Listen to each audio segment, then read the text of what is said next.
হযরতে মাইজ ইবনে মালিক নামে একজন সাহাবী জিনা করছে। আল্লাহর নবীর কাছে এসে বলছি, ইয়া রাসূলুল্লাহ কাদ জানাইতু, আমি জিনা করে ফেলেছি। আল্লাহর নবী ফালতাফাতা, অন্যদিকে চেহারা ফিরাই দিয়েছেন। আবার তিনি বললেন ওইদিকে ফিরে গিয়ে, ইয়া রাসূলুল্লাহ আমি জিনা করেছি। নবীজি আবার চেহারা আরেক দিকে ফিরাই দিলেন।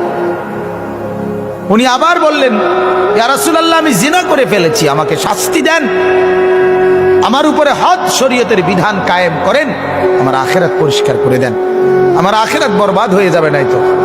আমি এখন ফয়সালা বিচার মানতে রাজি, আমার রায় এখন করে দেন। আল্লাহর নবী সাল্লাল্লাহু আলাইহি সাল্লাম তিনবারের পরে সাহাবীদেরকে বললেন, খোঁজ নাও সত্যি কিনা। খোঁজ নিয়ে দেখছে সত্যি ঘটনা। আল্লাহর নবী সাল্লাল্লাহু আলাইহি সাল্লাম বলছেন, গর্ত খনন করো। গর্ত খনন করছে। ওই সাহাবীকে গর্তের মাঝখানে কোমর পর্যন্ত দাঁড় করাইয়া বাকি সাহাবীদেরকে বলছে তাকে পাথর মেরে হত্যা করো। মুসলিম শরীফের হাদিস, একেবারে বিশুদ্ধ হাদিস। যখন পাথর মেরে হত্যা করছে, তখন পাথরের আঘাতের কারণে ওনার শরীর থেকে রক্তের ছিটা একজন সাহাবীর গায়ে আইসা লাগছে। ওই সাহাবী তখন একটু বিরক্ত হয়েছে। বিরক্ত হইয়া বলছে, আহ, এক নাফরমানের রক্ত লাগলো, এক বদকারের রক্ত গায়ে লাগলো, তো মানে এরকম একটা বিরক্তি দেখাইছে। সাথে সাথে আল্লাহর নবী সাল্লাল্লাহু আলাইহি ওয়াসাল্লাম নবীজি বললেন, হে সাহাবী তুমি এটা কি বললা, কি বললা?